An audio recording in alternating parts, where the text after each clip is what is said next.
241e match samedi avec le Stade Rennais, 10e Rennais le plus capé désormais.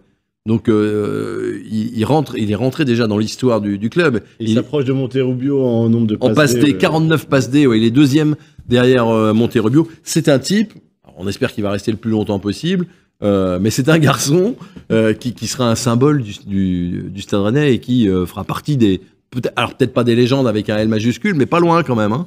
Vous rigolez, pour moi, il est déjà. Pour moi, mais non, mais quand on regarde ceux qui sont sur le mur, il mérite d'être dedans. Il mérite d'être dedans. Ok. Il mérite beaucoup plus que la moitié des joueurs qui sont sur ce mur. Vous plaisantez.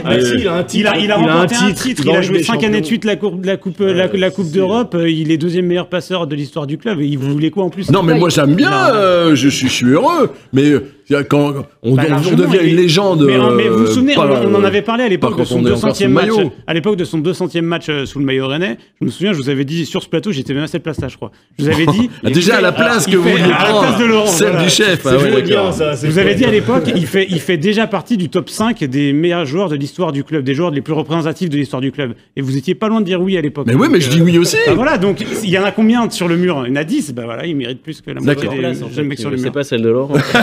Véritablement. On regarde le but de Bourigeaud parce que celui-ci, dès le début. Il l'est déjà. Je suis d'accord avec Nicolas. Je pense que s'il n'est pas sur la fresque, j'ose espérer qu'il aura peut-être quelque chose de mieux. Enfin, je sais pas, mais une reconnaissance. Mais il est déjà un symbole du Stade Rennais. Il a déjà marqué l'histoire du Stade Rennais. Et souvent, il y aura peut-être une statue à votre place en tribune de presse. Et très souvent, les légendes du club, ce sont ceux qui marquent beaucoup de buts.